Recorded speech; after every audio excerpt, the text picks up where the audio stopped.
তারিখে ইসলামীতে এসেছে তিনজন ফেরেশতা, জিবরিল এবং আরো দুইজন ফেরেশতা এসে উম্মে হানির ঘরে ঢুকে উম্মে হানির ঘরের ছাদটা ফাঁকা করে ফেলা হলো। আল্লাহর হাবিবকে ওই ঘরের ছাদের উপর দিয়ে তিনজন ফেরেশতা তুলে নিয়ে কাবার পাশে একটা জায়গা আছে বুক পরিমাণ উঁচা, নাম হাতিমে কাবা, এটাও কাবার অংশ। ওখানে নামাজ পড়লে, কাবার ভেতরে নামাজ পড়লে যে সব হয় আল্লাহ সেই সব তাকে দিয়ে দেয়।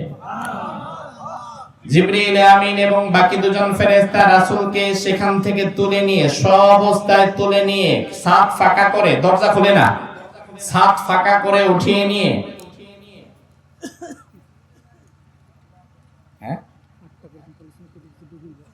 আসলেই নাই 8টা পর্যন্ত বলছে। মাশাআল্লাহ। আযান কয়টায়? আযান 8টা পর্যন্ত, 8টা 5-এ যাবে। যাক আলহামদুলিল্লাহ। চাটা একটু উপরে দিয়েন, চা লাগলে কি সরাসরি এখানে দেন। আপনাদের কি কষ্ট হচ্ছে? না। আমার ভাইরা ভালো করে বোঝেন,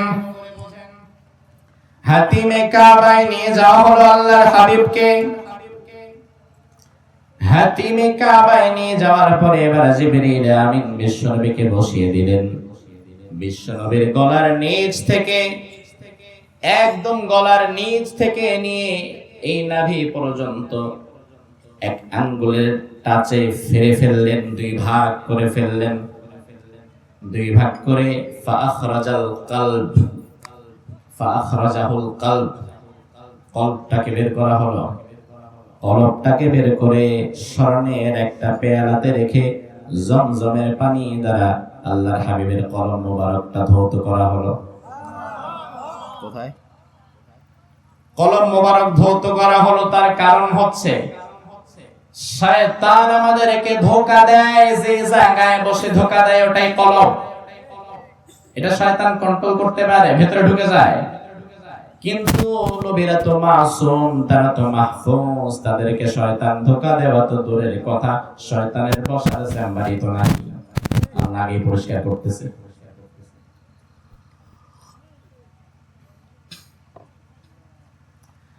জিবরিল আমিন নিজের ভেতরের আল্লাহর হাবিবের এই কলবটাকে বের করে ধৌত করে আবার সেট করে দিলেন। এটাকে বলা হয় শাক্কে সদর, ওপেন হার্ট সার্জারি, সিনা চাক। এই কাজটা করলেন। এবার আল্লাহর হাবিব বললেন, জিবরাইল আমি কি করব, আমাকে এখানে নিয়ে এসেছো কেন?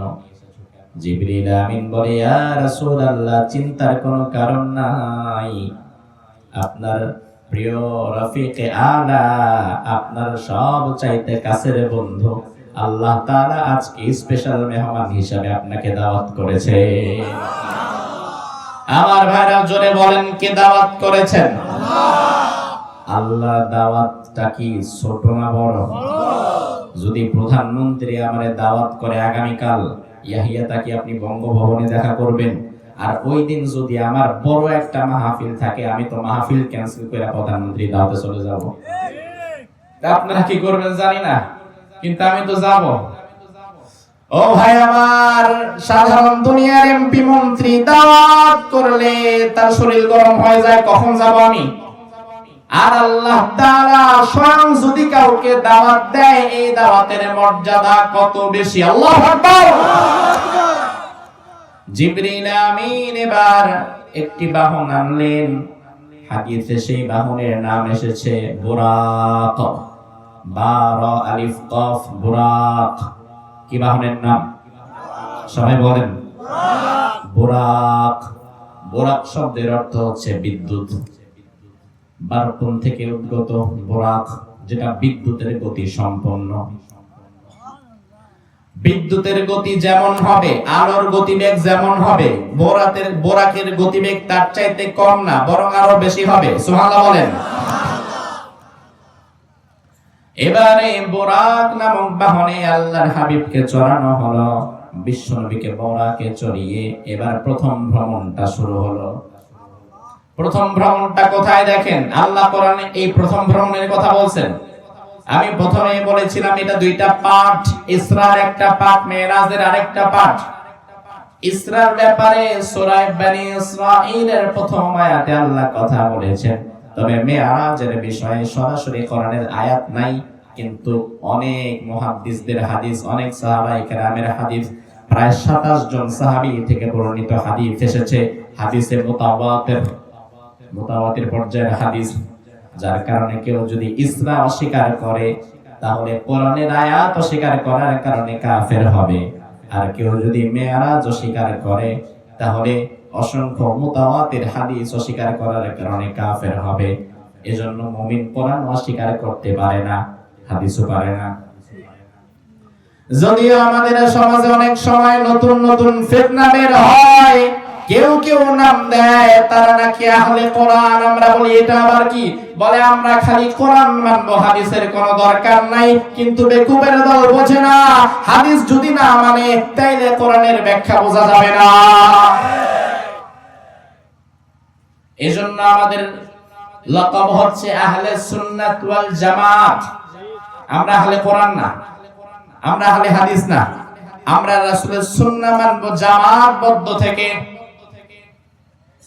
ও ভাইরা আমার, ভালো করে বুঝবেন, আল্লাহর হাবিব সাল্লাল্লাহু আলাইহি ওয়াসাল্লামকে বুরাকের পেছনে চড়ানো হলো। এবার জিবরিল আমিন সফর শুরু করে দিলেন বুরাক নিয়ে। কি সফর করলেন? আল্লাহ সূরা বনী ইসরাঈলের প্রথমে বলেছেন, সুবহানাল্লাযী আসরা বিআবদিহি লাইলাম মিনাল মাসজিদিল হারাম ইলাল মাসজিদিল আকসা আল্লাযী বারাকনা হাওলা। সুবহান সেই সত্তা, পবিত্র সেই সত্তা। কোন সত্তা? যিনি তার বান্দাকে, তার গোলামকে, তার আবদকে রাত্রিবেলায় সফর করিয়েছেন। আসরা মানে রাত্রিকালীন সফর। রাত্রিকালীন সফরকে আরবিতে বলা হয় আসরা। যেমন মুসা নবীর ঘটনার বিষয়ে কোরআনে এসেছে, ওয়া আন আসরি বিইবাদি, রাত্রে সফর করতে হবে। মুসা নবী যখন বনী ইসরাঈলদেরকে নিয়ে চলে যাচ্ছে, আল্লাহ বলেছে রাত্রে যাও, দিনের বেলায় যেও না। এই রাত্রিকালীন সফরকেই বলা হয় আসরা। তা আল্লাহ বলে, মহান সেই সত্তা, পবিত্র সেই সত্তা, যিনি তার বান্দাকে রাত্রি বেলায় সফর করিয়েছেন। কোত্থেকে? মসজিদে হারাম থেকে নিয়ে মসজিদে আকসা, ফিলিস্তিনের মসজিদে আকসা পর্যন্ত। সুবহানাল্লাহ বললেন না? আপনাদের কাছে এটা স্বাভাবিক ব্যাপার মনে হচ্ছে, কিন্তু এটা আসলে এত স্বাভাবিক না। কারণ এক রাত্রিতে আজ থেকে ১৫০০ বছর পূর্বে ১২৩২ কিলোমিটার সফর করা সহজ বিষয় না। কারণ মসজিদে নববী থেকে, মসজিদে হারাম থেকে, বাইতুল্লাহ থেকে মসজিদে আকসা ফিলিস্তিনের সেই বাইতুল মুকাদ্দাস পর্যন্ত সফরের দূরত্ব ছিল বর্তমান ক্যালকুলেশন হিসাব অনুযায়ী ১২৩২ কিলোমিটার। জোরে হিসাবটা মনে রাখেন, কত কিলোমিটার? ১২৩২। এক রাতে যাওয়া আবার আসা, এটা তো কিছুই না। আর এরপরে তো মেরাজের চ্যাপ্টার আছেই, সবই তো এক রাতে হয়েছে। সুবহানাল্লাহ বলবেন না? সবই তো এক রাতে হয়েছে। এই রাত্রিকালীন সফর আল্লাহ তাআলা করালেন। মনে রাখেন, নিয়েছেন মসজিদে নববী, বাইতুল্লাহ, কাবা, ওই যে কালো ঘরটা যেটা তো অফ করি আমরা, এখান থেকে নিয়েছেন, শুরু করেছেন। প্রথম সফরের সমাপ্তিকাল ছিল ফিলিস্তিনের মসজিদে আকসা তথা বাইতুল মুকাদ্দাস। এই নামটা শুনেছেন তো? বাইতুল মুকাদ্দাসের সাথে কিন্তু আপনার আমার একটা সম্পর্ক আছে। কি সম্পর্ক জানেন? এই বাইতুল মুকাদ্দাস হচ্ছে মুসলমানের প্রথম কিবলা। সুবহানাল্লাহ বললেন না? এখন আমাদের কিবলা কোনটা? কোনটা? কাবা। কিন্তু এই কাবার আগে মুসলমানের প্রথম কিবলা ছিল বাইতুল মুকাদ্দাস। আল্লাহর হাবিব বাইতুল মুকাদ্দাসের থেকে ঘুরে ঘুরে নামাজ আদায় করতেন, কিন্তু মনের মধ্যে বড় আশা, হারে আমি যদি মক্কার দিকে, কাবার দিকে ফিরে নামাজ আদায় করতে পারতাম, ভালো লাগতো। মনের কথা মুখে উচ্চারণ করেন নাই, মনে মনে বলতেছে। আমার আল্লাহ তাআলা বিশ্বনবীকে এত বেশি ভালোবাসেন, আল্লাহ তাআলা সাথে সাথে আয়াত নাযিল করে দিলেন, قد نرى تقلب وجهك في السماء فلنولينك قبلة ترضاها فول وجهك شطر المسجد الحرام سبحان الله বলেন। ও নবী, আপনাকে আমি এত বেশি ভালোবাসি, মনের আশা মুখে আনার দরকার নাই। মনে মনে আপনি চাচ্ছেন আপনার কিবলা যেন পরিবর্তন হয়ে বাইতুল মুকদ্দাস থেকে কাবার দিকে ফিরে যাক। মনের কথা মুখে আনার দরকার নাই, মনের কথা মনে থাকা অবস্থাতেই আমি আল্লাহ কবুল করে নিলাম। ওমরা গিয়ে মসজিদে আমিও 2 রাকাত নামাজ পড়েছি। মসজিদের নাম হচ্ছে মসজিদে যুল কিবলাতাইন, 2 কিবলার মসজিদ।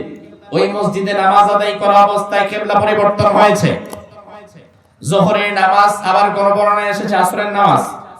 4 রাকাত বিশিষ্ট নামাজ, 2 রাকাত আল্লাহর হাবিব ফিলিস্তিনের মসজিদে আকসার দিকে ঘুরে পড়ছেন। হঠাৎ করে জিবরাইল আয়াত নাযিল করার পরে আল্লাহর হাবিব একই সাথে বাকি 2 রাকাত আবার কাবার দিকে ঘুরে পড়ছেন, নামাজ ছাড়েন নাই। তার মানে হচ্ছে আল্লাহর হুকুম যখন যেখানে আসবে ডানে বামে তাকানো যাবে না, মুহূর্তের মধ্যে ইউ টার্ন করতে হবে।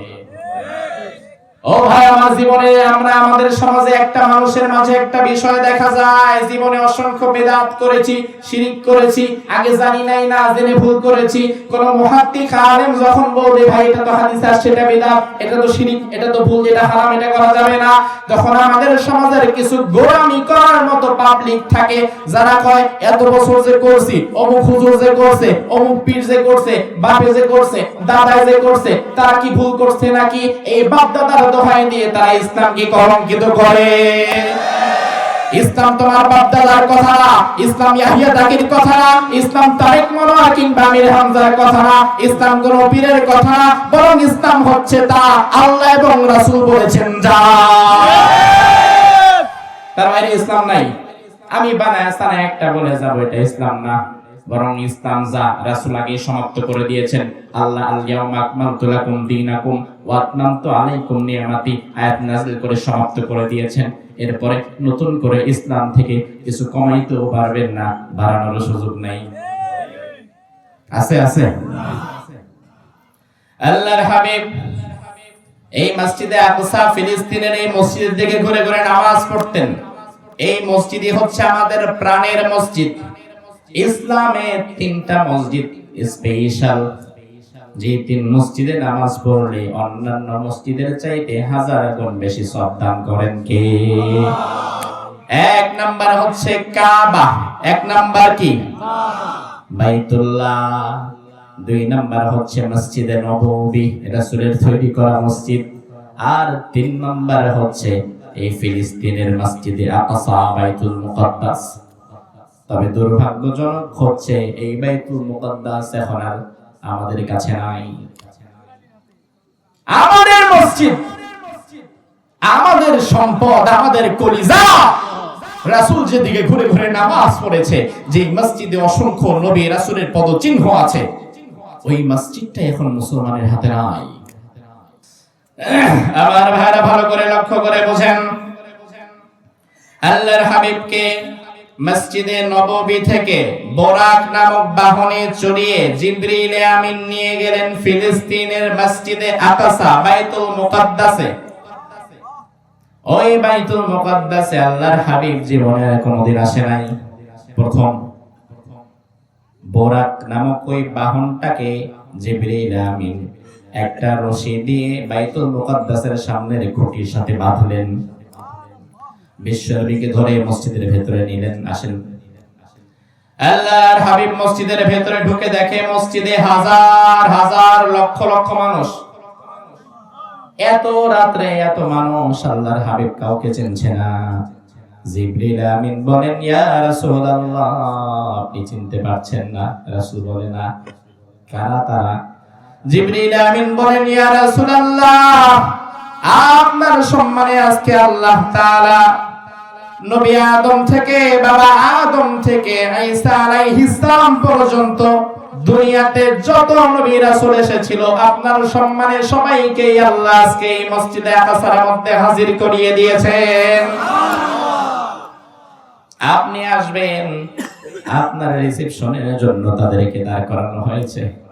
ও ভাই, আমার প্রধানমন্ত্রী যদি কখনো আপনাদের গোপালগঞ্জে আসে, আরে ছাতা কখনো বলি কেন, গোপালগঞ্জে তো উনি প্রায় আসে, ঠিক কি না? গোপালগঞ্জ তো আর অন্য জেলা না, বরং এখানে তো আমাদের প্রধানমন্ত্রী মাঝে মাঝে আসবে, স্বাভাবিক, এটা তার বাড়ি। তো প্রধানমন্ত্রী যদি গোপালগঞ্জে যেই দিন আসে, ওই দিন প্রধানমন্ত্রীকে রিসিভ করার জন্য কি রিকশাওয়ালা, ভ্যানওয়ালার দোকানদার দাঁড়ায়? কথা বলেন। বরং তাকে রিসিভ করবে কে?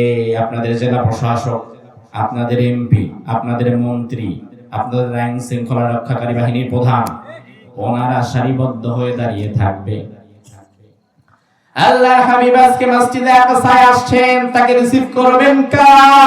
আমার আল্লাহ তাআলা দুনিয়ার লক্ষ লক্ষ বড় বড় পয়গম্বরদেরকে, রাসূলকে রিসিভ করার জন্য মসজিদে আকসায় পাঠিয়ে দিয়েছেন। এবার আল্লাহর হাবিব ভেতরে ঢুকলেন। ভেতরে ঢুকে তিনি দাঁড়িয়ে আছেন। তিনি কোথায় বসবেন নিজে ডিসাইড করছেন না।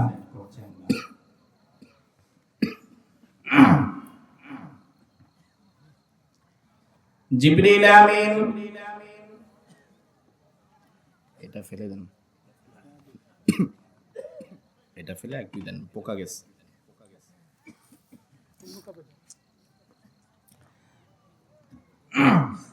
পোকা উঠতেছে, তো একটা পোকা ঢুকে গেছে ভেতরে, একটু চা দিয়ে পোকাটাকে গিলে ফেলতে হবে।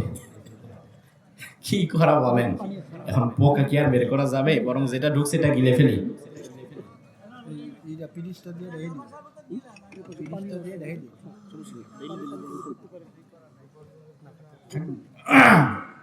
গরম চা দিয়ে গিলিতে তাড়াতাড়ি যাবে। তার মানে আবার এটা ভাইবেন না হুজুর বোধহয় প্রায় এগুলা কয়েকটা খায়।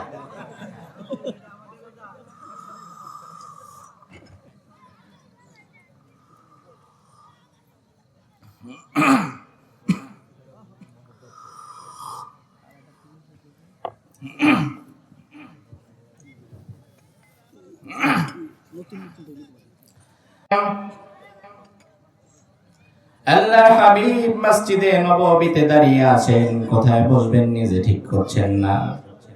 জিবরিল আমিন বিশ্বনবীর হাতটাকে ধরলেন।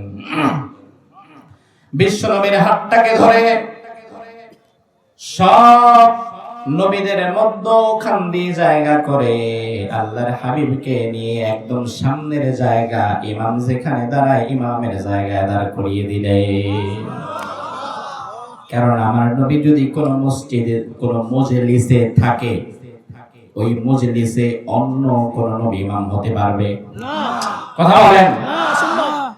কারণ আমার নবী তো ইমামুল মুরসালিন, নবীদের ইমাম। তো নবীদের ইমাম যদি থাকে, ইমাম থাকলে তো বাকিদের খাওয়া নাই। বিশ্বনবীকে দাঁড় করিয়ে দেওয়া হলো। আল্লাহর হাবিব সেখানে দুরাকাত নামাজ আদায় করলেন। বিশ্বনবীর পেছনে বাকি সব নবীরা মুসল্লি মুক্তাদি হয়ে নামাজ আদায় করেছেন। এবার আল্লাহ তাআলা বিশ্বনবীকে ডাক দিয়ে বললেন, হাবিব আমার, আজকে আপনাকে অফিসিয়ালি গোটা সব দুনিয়ার সব নবীদের ইমাম হিসাবে আমি আল্লাহ মর্যাদা দিয়ে দিলাম। নামাজ শেষ হওয়ার পরে জিবরিল আমিন একটা পেয়ালা নিয়ে আসলেন। কোন বর্ণনায় এসেছে দুটা। এক পেয়ালায় ছিল শরাব, মদ, আর এক পেয়ালায় দুধ। আল্লাহর হাবিব দুধের পেয়ালার দিকে হাত বাড়ালেন। জিবরিল আমিন বললেন, ইয়া রাসূলুল্লাহ, আপনি ফিতরাতের উপরে বিজয়ী হয়েছেন। আপনি যদি শরাবের পেয়ালার দিকে হাত বাড়াতেন আপনার উম্মত ক্ষতিগ্রস্ত হয়ে যেত। আপনি দুধের পেয়ালার দিকে হাত বাড়িয়েছেন, আপনার উম্মতদেরকে ক্ষতি থেকে যিনি বাঁচিয়ে দিয়েছেন তিনি কে? ইসরা শেষ, আর এই ইসরার বর্ণনায় কোরআনে এসেছে। ইসরার পাঠ শেষ, এবার হবে মেরাজ, ওরুজ। মেরাজ মানে জমিন থেকে উপর, নিচ থেকে উপরে। এবার আল্লাহর হাবিবকে আবার ওই আগের বাহন বরাকে চড়ানো হলো। বরাকে চড়ে আল্লাহর হাবিবকে এবার ঊর্ধ্বগমন উপরের দিকে নিয়ে যাওয়া হচ্ছে। উপরে যেতে যেতে আল্লাহর হাবিব প্রথম আসমানে গেলেন। প্রথম আসমানের দরজা খোলার পরে প্রথম আসমানে দেখা হলো বাবা আদম আলাইহিস সালামের সাথে। জোরে কোন কার সাথে? আসমান কয়টা? জোরে জোরে জোরে কয়টা? আপনি গেছেন কয়টায়? আপনি দেখছেন কয়টা? এই একটা যে কইছেন এটাও না। আমি এত সোজা খালি চোখে যেটা দেখেন এটাই আসমান ভাবেন।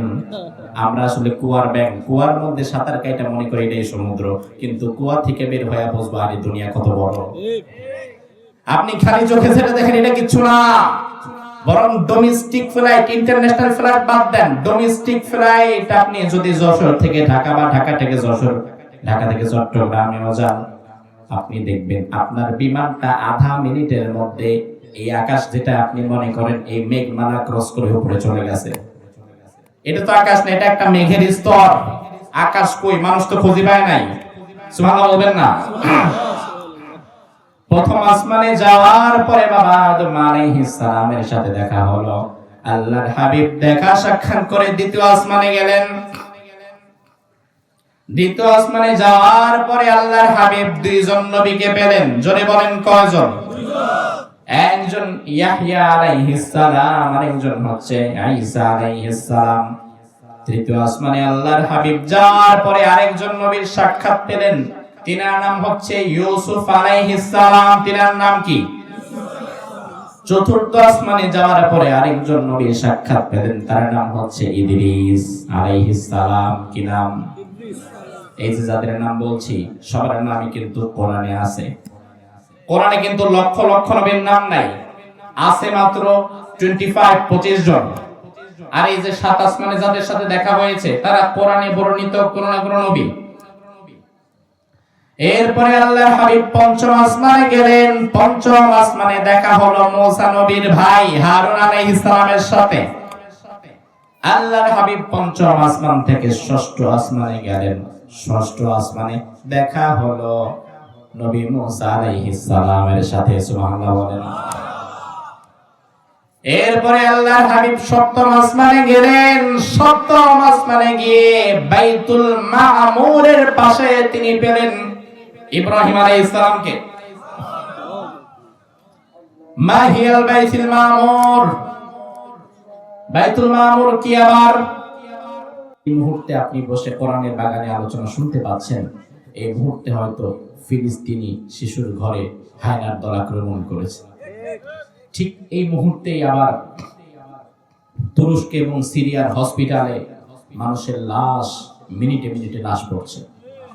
কারণ রিসেন্টলি গত 2-3 দিন আগে স্মরণকালের সবচেয়ে ভয়াবহ ভূমিকম্প হয়ে গিয়েছে তুরস্ক এবং সিরিয়ায়। 7.8 মাত্রার একটা ভূমিকম্পের একটা ধাক্কা জমিন তছনছ হয়ে গেছে। ইদা জুলজিলাতিল আরদু জিলজালাহার মতো হয়ে গেছে। একটা ধাক্কা দিয়েছে, হাজার হাজার বিল্ডিং একসাথে ডেবে গিয়েছে, ভেঙে খান খান হয়ে গেছে। এই পর্যন্ত 7,000-এর বেশি মানুষ দুনিয়া থেকে বিদায় হয়েছে। আমি দেখলাম ধ্বংসস্তূপের নিচে চাপা পড়ে আছে এক ছোট্ট মেয়ে। তার আপন ভাইটাকে বাঁচাবার জন্য 17টা ঘন্টা বুকের সাথে। মেয়েটার বয়স 5 বছর। 5 বছরের ছোট্ট বাচ্চা মেয়েটা তার 3 বছরের ভাইটাকে 17টা ঘন্টা ধ্বংসস্তূপের নিচে আগলে রেখেছিল যেন ভাইয়ের কোনো ক্ষতি না হয়। ভাইয়ের জন্য বোনের হৃদয় কত ভালোবাসা। এরপরও কিছু কুলাঙ্গার ভাই আছে আমাদের সমাজে, যে ভাইয়েরা বোনের সম্পদ নষ্ট করে খায়। আছে না নাই? এই ভাইদেরকে আল্লাহ হেফাজত হেদায়েত দান করুন, বলেন আমিন। তুরস্ক এবং সিরিয়াতে যে সমস্ত মানুষ আমার মুসলমান ভাই দুনিয়া থেকে বিদায় হয়ে গিয়েছে, আল্লাহ তাআলা যেন তাদেরকে শাহাদাতের মর্যাদা দান করে দেয়। আর যারা অসুস্থ আছে আল্লাহ তাআলা যেন তাদেরকে সুস্থ করে দেয়। এই মহামারী, আযাব, গজব, এই ভূমিকম্প, এগুলো থেকে আল্লাহ সুবহানাহু ওয়া তাআলা যেন আমাদেরকে হেফাজত করে। আমরা বলি আমিন।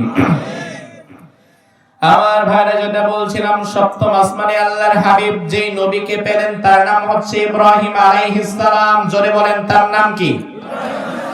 আল্লাহর হাবিব বলেন আমি দেখলাম ইব্রাহিম নবী বাইতুল মামুরে হেলান দিয়ে বসা। বাইতুল মামুর মানে হচ্ছে আমাদের ইবাদতের কেন্দ্রবিন্দু, যেমন কাবা, কাবাকে কেন্দ্র করে আমাদের ইবাদত হয়।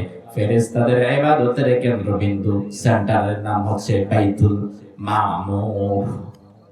আবার আপনার সমাজের বাইতুল মামুর জামে মসজিদ না, এটা ফেরেশতাদের স্পেশাল মসজিদ। আল্লাহর হাবিব বলেন ওই বাইতুল মামুরটা সোজাসুজি কাবার উপরে অবস্থিত। ওই বাইতুল মামুর থেকে যদি সপ্ত আসমান থেকে ছেড়ে দেওয়া হয়, সোজাসুজি একবারে কাবার উপরে এসে পড়বে, এদিক সেদিক হবে না।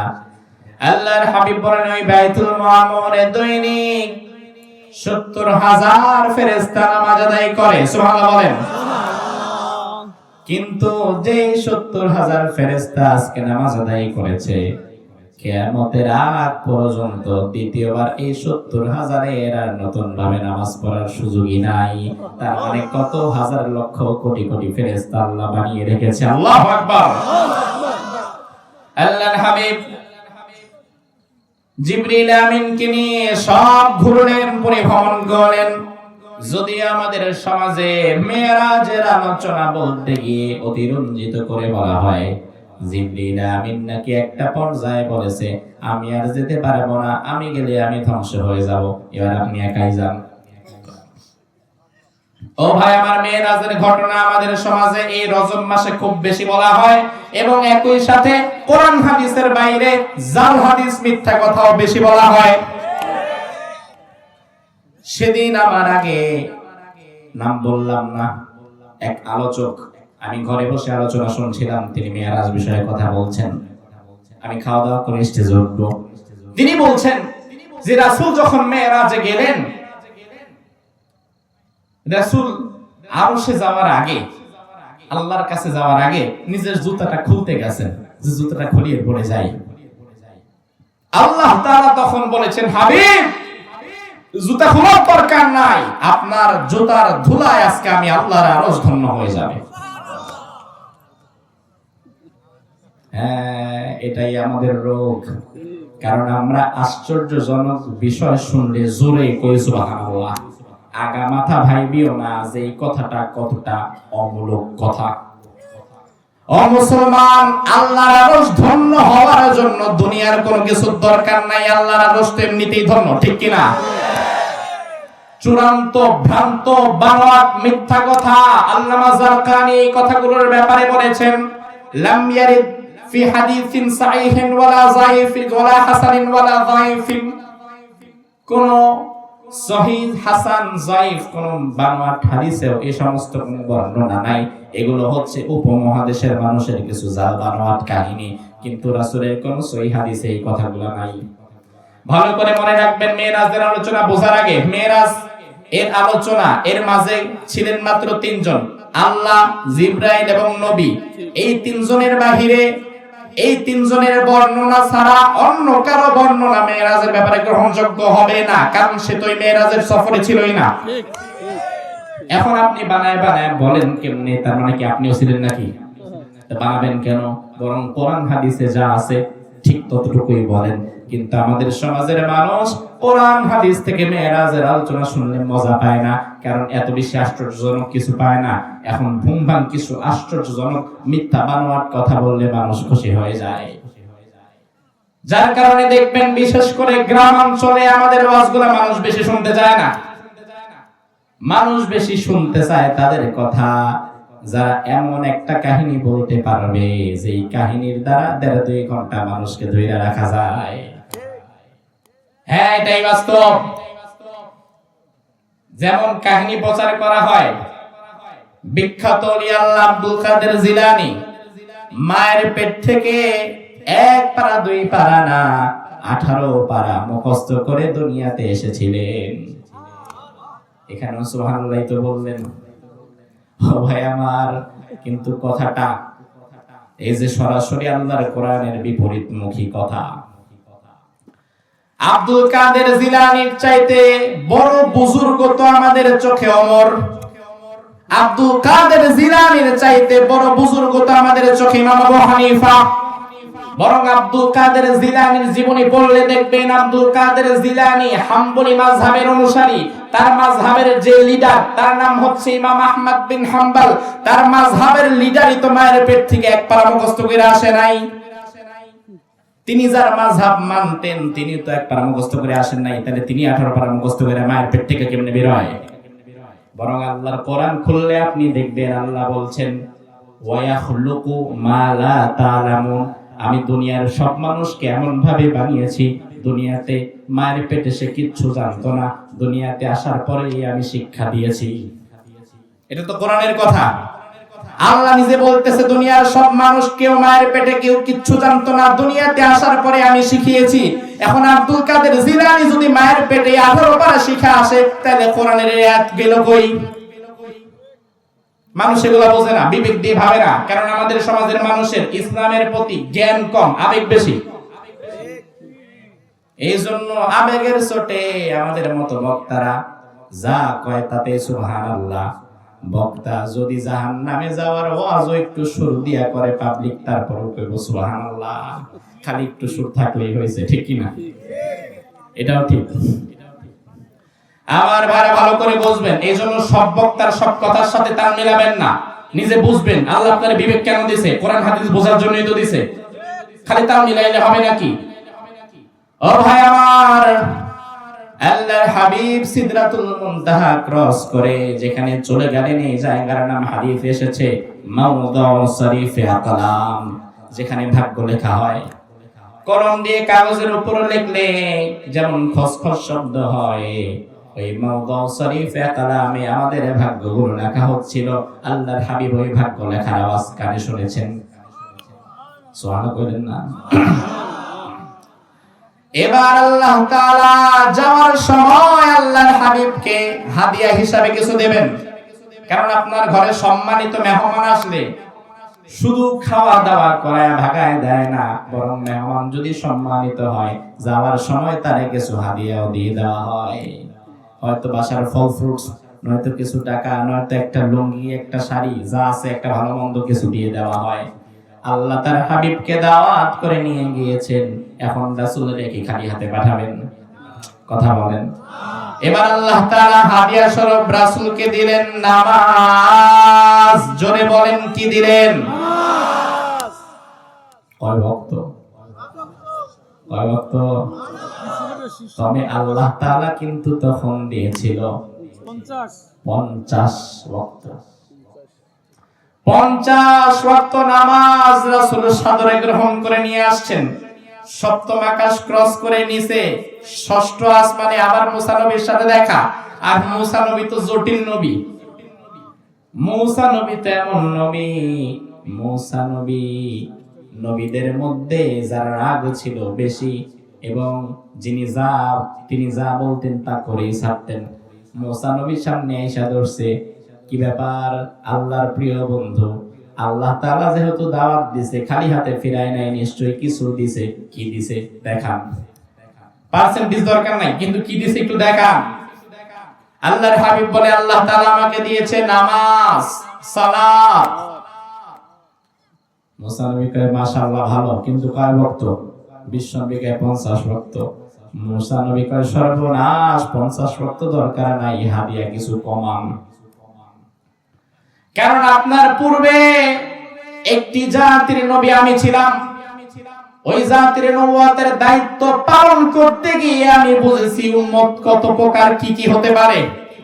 আমার অভিজ্ঞতা আছে উম্মত সম্পর্কে, এজন্য আপনারে আমি বলি 50 ওয়াক্ত নামাজ আপনার উম্মত পড়তে পারবে না, নামাজ কিছু কমা।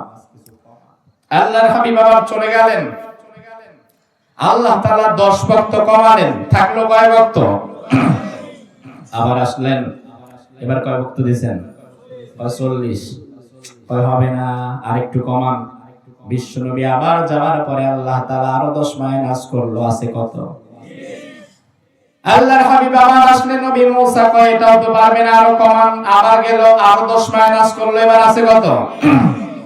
বিশ্ব নবী আবার আসার পরে আল্লাহ তাআলা আবার যাওয়ার পরে মুসা নবী কয় একটু বেশি কইরা কমান, এটাও তো পারবে না। বিশ্ব নবী যাওয়ার পরে আল্লাহ 15টা ওয়াক্ত কমায় দিয়েছে, এবার আছে কত? মুসা নবী কয় ইয়া রাসূলুল্লাহ আমার মনে হয় এটাও পারবে না, আর একটু কমান। আল্লাহর হাবিব বলে মুসা বারবার যেতে আমার লজ্জা লাগতেছে, আমি আর যেতে পারবো না। কিন্তু মুসা নবীর তো একটা ধন্যবাদ দেওয়া দরকার, হ্যাঁ? আর খুব খুশি যদি রাসূল আরেকবার যাইতো, অন্তত ফজরটা মাইনা চলে তো ভালো হইতো, অন্তত শীতের রাতে কষ্টটা করা লাগতো না। ও ভাই আমার, রাসূল বললেন না আমার লজ্জা লাগতেছে, আমি আর যেতে পারবো না। আল্লাহর হাবিব 5 ওয়াক্ত নিয়ে রওনা হয়ে যাবেন। আল্লাহ তাআলা বললেন ও আমার রাসূল, আমি তো লিখে দিয়েছিলাম আপনার উম্মতের জন্য নামাজ 50 ওয়াক্ত।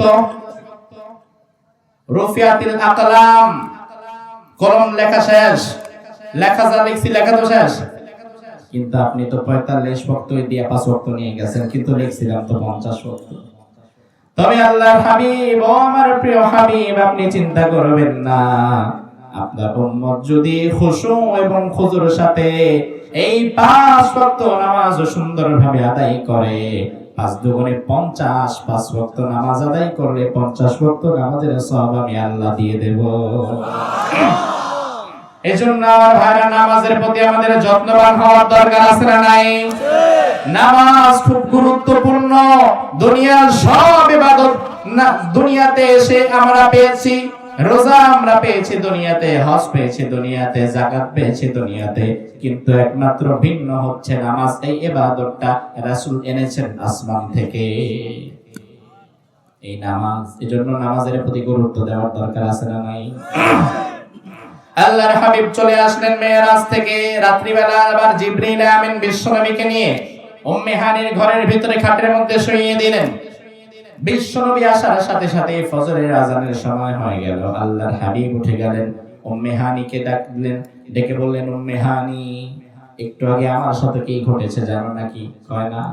এই যে তোমার বিছানায় শুয়েছিলাম আমি এই ঘরে, জিবরিল আমিন এবং 2 জন ফেরেশতা আমাকে তুলে ওপেন হার্ট সার্জারি করে বোরাকে চড়িয়ে প্রথম মসজিদে আকসায় নিয়ে গিয়েছে, সেখানে সব নবীদের নামাজের ইমামতি করিয়েছি। এরপরে আমাকে নিয়ে যাওয়া হয়েছে মেরাজে, জান্নাত জাহান্নাম সব দেখেছি। আসার সময় 5 ওয়াক্ত নামাজও নিয়ে এসেছি। আবার এসে এই যে তোমার সাথে এখন কথা বলছি, আর এই সব কিছু ঘটছে আজকে রাত্রে বেলায়। আর আস্তে কান সুবহানাল্লাহ। উম্মে হানি কই ইয়া রাসূলুল্লাহ, যা বলছেন, তবে বাহিরে কাউরে বলেন না, কারণ এই বিষয়টা সব মানুষ সত্য বলে বিশ্বাস করবে না, বরং মানুষ এটা নিয়ে ট্রল করবে, মজা করবে, হাসাহাসি করবে। রাসূল বলে না না, সত্য যেটা ঘটেছে সেটা তোমার সামনেও যেভাবে বলবো, 100 মানুষের সামনেও একইভাবে বলবো। সত্য তো, এটা তো মিথ্যা না, আমি কেন লুকাবো? সকালবেলায় আল্লাহর হাবিব বসে আছেন, আবু জেহেল প্রত্যেকদিন রাস্তা দিয়ে যায় আর টিটকারি করে। আজকে টিটকারি বলে, কি রে ভাতিজা, প্রত্যেকদিন তো নতুন নতুন কথা কও, আমরা নাকি আমল না করলে জাহান্নামে যাব, আল্লাহ নাকি আমাদেরকে মারবে, আগুনে পোড়াবে, আজকেও কোনো নতুন আজগবি কথা আছে নাকি? রাসূল বলল, হ্যাঁ আজকেও নতুন কথা আছে। কি কথা? বলে এই যে আজকে রাতে শুয়েছিলাম, জিবরিল আমিন আমাকে তুলে প্রথমে ওপেন হার্ট সার্জারি করে এই মসজিদে হারাম থেকে নিয়ে মসজিদে আকসায় নিয়ে গিয়েছে, সেখানে সব নবীদের ইমামতি করানোর পরে আমাকে মেরাজে নিয়েছে। প্রথম আসমান, দ্বিতীয় আসমান, তৃতীয় আসমান। আবু জেহেল করে, ভাতিজা থামো, আর উপরে উঠো না, আগে নিচে নামো। আজকে রাত্রে তুমি এখান থেকে বাইতুল মুকদ্দাস গেছো? কয় জি। কয়বার আসছো? কয় জি। আমার সাথে কথা বলতেছো? বলে জি। এই যে কথাগুলা বলতেছো বানায়া বানায়া, আমি যদি আরো কিছু মানুষ ডাইকে আনি সবার সামনে বলতে পারবা? রাসূল বলে, অবশ্যই পারবো, এটা তো মিথ্যা না। আবু জেহেল করে, দাঁড়াও, আজকে সবাই রে ডাইকায় না, আমি প্রমাণ করব যে তুমি পাগল। নাউজুবিল্লাহ। আবু জেহেল সব কাফেরদেরকে ডাকছে, সাথে আবার আবু বকরও ডাকছে, আসো দেখো তোমার সাথে কি বলে। আবু জেহেল আবু বকরের ডাকার কারণ হচ্ছে আবু জেহেলের ধারণা এই কথা, এই আজগুবি কাহিনী আবু বকর বিশ্বাস করবে, এটা অসম্ভব। কেমনে হবে? কমন সেন্সে আসে না। আবু বকর আসার পরে ডানে বামে না তাকিয়ে সবার সামনে আগে রাসূলকে প্রশ্ন করেছে, ইয়া রাসূলুল্লাহ আইনা কুনতাল লাইল ফালাম আজিদকা, ইয়া রাসূলুল্লাহ, গত রাত্রে আপনি কোথায় ছিলেন? আপনার ঘরে আমি খুঁজতে আসছি, উকিও দিছি, কিন্তু আপনার ঘরে পাই নাই। আবু জাহল কি রে, এটা তো আমার যেন বিশ্বাস না করে, আমি কি কয় এমন পায় নাই রাত্রে। আল্লাহর হাবিব বলে, আবু বকর, রাত্রি বেলা আমি এখান থেকে মসজিদে আকসায় গিয়েছি, স্বপ্নকে নামাজ পড়িয়েছি, সেখান থেকে মেরাজে গিয়েছি, এক আসমান দুই আসমান করে 7 আসমান পার হয়েছি, জান্নাত জাহান্নাম দেখেছি, সব দেখেছি। ও আবু বকর, কেউ বিশ্বাস করে না, তুমি করবা? আবু বকর সিদ্দিক বলে, ইয়া রাসূলুল্লাহ, আজকের কথা কেউ বিশ্বাস করুক আর না করুক, কিন্তু আমি আবু বকর 1000 বার বিশ্বাস করব যে আপনি আজকে রাতে মেরাজে গিয়েছেন। কেউ বিশ্বাস করে না, আবু বকর একা বিশ্বাস করলো। আল্লাহর হাবিব বলল, আবু বকর রে, আজকে থেকে তুমি শুধু আবু বকর না, তুমি আবু বকর সিদ্দিক হয়ে গেলা। ও আবু বকর, তোমার উপাধি আজকে থেকে সিদ্দিক। সুবহানাল্লাহ বলেন। আমার ভাইরা কাফেররা বলে না, এই আজগুবি কথা বললো না। ও ভাইরা আমার, ভালো করে বুঝেন, আলোচনার শেষ পর্যায়ে তৎকালীন কাফেররা শুধু ইসরার অংশটাকে অস্বীকার করেছিল, অর্থাৎ মসজিদে হারাম থেকে বাইতুল মুকদ্দাস 1232 কিলোমিটারের রাস্তা, এটাকে অস্বীকার করেছে। তারা মেরাজকে অস্বীকার করবে তো দূরে, কথাটা তো বুঝেই নাই, ঊর্ধ্বগমন আবার কি। আর আজকের বিজ্ঞান ইসরারে অস্বীকার করে না, তারা অস্বীকার করে মেরাজকে। কারণ তাদের কথা হচ্ছে, মুহাম্মদ নভোযান ছাড়া মাধ্যাকর্ষণ শক্তি ক্রস করে উপরে উঠবে কেমনে? সম্ভব না। বিজ্ঞানের দোহাই দিয়ে আজকের সমাজের অনেক সচেতন মুসলমান তারা রাসূলের মেরাজ নিয়ে প্রশ্ন করে। এই যে ভাই আমার, এত ঘন্টার পর ঘন্টা মেরাজের আলোচনা শুনে লাভ নাই যদি আপনারা বিশ্বাসটা আবু বকরের মতো না হয়। যদি বিশ্বাসটা আবু বকরের মতো শক্ত হয়, তবে মেরাজের আলোচনা আপনার জন্য উপকারী হবে। আর বিশ্বাস যদি নড়বড়ে হয়, তাহলে মেরাজের আলোচনা শোনার কোনো দরকার নাই। এবার আমি আপনাদের কাছে প্রশ্ন করব, ঈমানের ভিত্তিতে জবাব দিবেন। আমার রাসূল যে ইসরা এবং মেরাজ এক রাতে সম্পন্ন করেছিলেন, এই কথার উপরে আপনাদের বিশ্বাস আছে তো? আছে আছে, সন্দেহ নাই? তাইলে বাকি আলোচনা আপনি শোনেন। এবার সবাই বললো না, এটা অসম্ভব। মসজিদে আকসা বাইতুল মুকদ্দাসে ব্যবসা করে এরকমের এক ব্যবসায়ী কানা হলো। ব্যবসায়ী এসে বলে, ও মুহাম্মদ, আমি বাইতুল মুকদ্দাসে অনেকগুলো বছর কাটিয়েছি, তোমার কাছে আমার একটা প্রশ্ন আছে। কি প্রশ্ন? ও মুহাম্মদ, তুমি রাতে গেছো বাইতুল মুকদ্দাসে, কয়জি নামাজও পড়াইছি। ও মুহাম্মদ, যদি যে থাকো তাইলে জবাব দাও, ওই বাইতুল মুকদ্দাস মসজিদের মধ্যে দরজা কয়টা আছে আর জানালা কয়টা আছে? যদি বলতে পারো তাইলে বুঝবো তুমি আসলেই গেছো, আর যদি বলতে না পারো তাইলে বুঝবো তুমি যাও নাই। প্রশ্নটা কি ভালো? কথা বলেন। প্রশ্ন শুধু কঠিন নাকি মিয়া? প্রশ্ন তো কোনো ধরনের মধ্যেই পড়ে না। এই যে আপনারা মাহফিলে বসে আছেন, আলহামদুলিল্লাহ। এখন আমি যদি আপনাদেরকে জিজ্ঞেস করি, বলেন আজকের মাহফিলে বাস আছে কয়টা? বলতে পারবেন? আমি যদি বলি লাইট আছে কয়টা? এই আমার ডানি ভাবে থাকা গুনতেছেন না তুমি? এই বাস আছে কয়টা, লাইট আছে কয়টা, কে বলতে পারবে? কেউ পারবে? হ্যাঁ, ডেকোরেটরের ব্যাটার কাছে হিসাব থাকতে পারে, কারণ সে তো লাগাইছে। ওই ব্যাটা ছাড়া যদি ভিন্ন কোন মানুষ বৈশা হিসাব করে, তাইলে মতলব খারাপ, হয়তো সে বাস কিংবা লাইট চুরি করার ধান্দায় আছে। এ বাদাইম্মা, মাহফিলে এসে কেউ লাইট আর বাস গুনে নাকি? মাহফিলে যেমন কেউ লাইট বাস গুনতে আসে না, মসজিদে কোন মুসল্লিও কোনদিন মসজিদের লাইট ফেনার জানালা গুনতে যায় না। কেউ যদি গুনে তাইলে বুঝতে হবে সে ভাড়াই মা নামাজ না পড়া বৈশা এই কামগুলা করছে, ঠিক কি না? আল্লাহর হাবিব কি গুলো গুনতে গেছে? রাসূল তো জানেন না। আল্লাহর হাবিব চোখ বন্ধ করে ফেললেন, বললেন, আয় আল্লাহ, এই কাফেরদের সামনে আমি আসলেই জানি না ওখানে কয়টা দরজা কয়টা জানালা ছিল, তবে তুমি তো জানো তাদের অবস্থা, তাদের হাকিকত। আমি যদি তাদের সামনে আমি যদি না বলতে পারি, প্রশ্নের উত্তর দিতে না পারি, আমি যদি লজ্জা পেয়ে যাই, তাহলে তারা আমাকে মিথ্যাবাদী মনে করবে। তুমি যদি চাও আমি লজ্জা পাই, আমার কোনো অসুবিধা নাই, আমি লজ্জা পেতে রাজি। আর তুমি যদি তাদের সামনে আমাকে লজ্জা দিতে না চাও, তবে মেহেরবানি করে বাইতুল মুকাদ্দাসের দরজা জানালার সংখ্যাটা আমাকে জানায় দাও। আল্লাহ রাব্বুল আলামিন জিবরাইলকে পাঠিয়ে দিলেন। জিবরাইল বিশ্বনবীর বন্ধ চোখের সামনে এসে বাইতুল মুকাদ্দাসকে তুলে ভিজুয়ালাইজেশন করে ঘোরাতে লাগলেন আর বললেন, ও আমার হাবিব, আপনি দরজা কয়টা জানালা কয়টা বলার দরকার নাই, আপনারা চোখের সামনে বাইতুল মুকাদ্দাসটাকে ঘুরিয়ে দিচ্ছি। এবার আপনি নিজেই গুনেন কোন পাশে কোনটা দরজা, কোন পাশে কয়টা জানালা, কোন পাশে কি কি আছে, সব আপনি চোখ বন্ধ করে দেখে দেখে দেখে দেখে সব হিসাব আপনি কাফেরদের সামনে দিয়ে দেন। আল্লাহর হাবিব দিয়ে দিলেন। এবার কাফেরের ওই সর্দার কয়, আসলে তো আমি যা গুনছিলাম সব তো ঠিকই আছে। জানিয়েছেন কে? আমার ভাইরা, তৎকালীন কাফেরেরা ইসরা অস্বীকার করত, মেরাজ তো বুঝতোই না। আর আজকের বিজ্ঞান বলে এই 1232 কিলোমিটার চাইলেও যাইতে পারে, কিন্তু মেরাজে গেল কিভাবে? কারণ দুনিয়ার কোন বিষয় তো নভোযান ছাড়া অপরের দিকে উঠতে পারবে না। তার কারণ হচ্ছে দুনিয়াতে আছে গ্র্যাভিটেশন, মাধ্যাকর্ষণ শক্তি। সর্বশেষ বিজ্ঞানের থিওরি দিয়ে মেরাজের সত্যতা প্রমাণ করে দেই। বিজ্ঞান অস্বীকার করে রাসূলের মেরাজ। তারা বলে পৃথিবীতে আছে মাধ্যাকর্ষণ শক্তি, মাটির মধ্যে গ্র্যাভিটি। স্যার আইজ্যাক নিউটন মাথায় আপেল পড়ার পরে চিন্তা করেছে আপেলের নিচে জায়গা আছে 3 হাত, আর উপরে আছে হাজার হাজার হাত। আপেলটা উপরের দিকে না যে নিচের দিকে কেন নামলো? সেখান থেকে আবিষ্কার করেছে মাধ্যাকর্ষণ শক্তি। যেমন এই টিস্যুটাকে যদি আপনি ছেড়ে দেন, ছেড়ে দিলে কি উপরে যাবে না নিচের দিকে? কারণ কি? কারণ মাধ্যাকর্ষণ শক্তি তাকে নিচের দিকে টানে।